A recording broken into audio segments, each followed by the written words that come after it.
नख। भगवान नरसिंह ने हिरण्यकश्यप के अहंकार को चीर दिया। तीनों लोकों में धर्म की दहाड़ गूंज उठी। भक्ति की विजय। भगवान नरसिंह शांत हुए।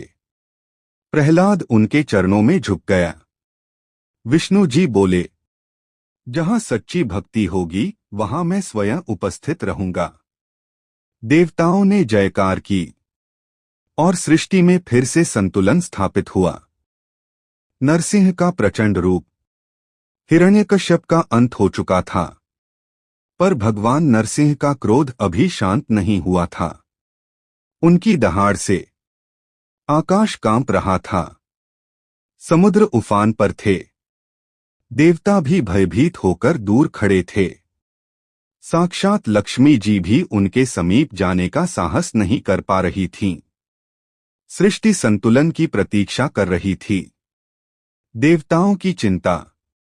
ब्रह्मा, शिव और सभी देवताओं ने विचार किया, अब नरसिंह को कौन शांत करेगा?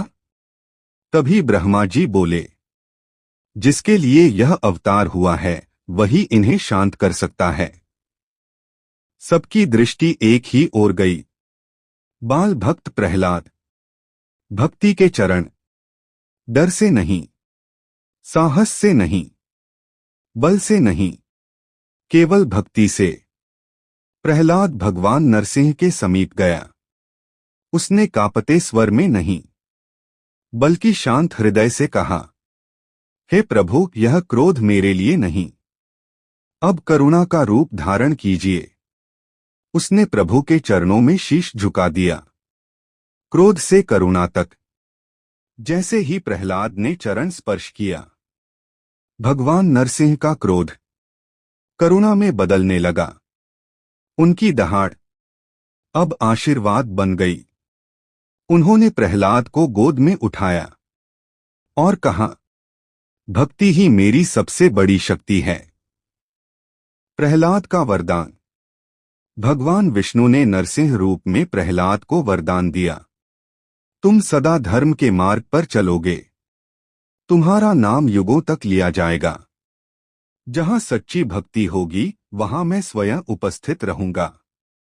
तीनों लोकों में शांति छा गई। लीला का रहस्य।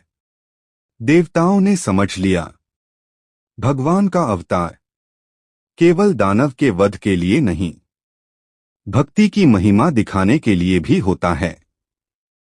नरसिंह फिर विष्णु स्वरूप में लीन हो गए, पर उनका वचन अमर रहा।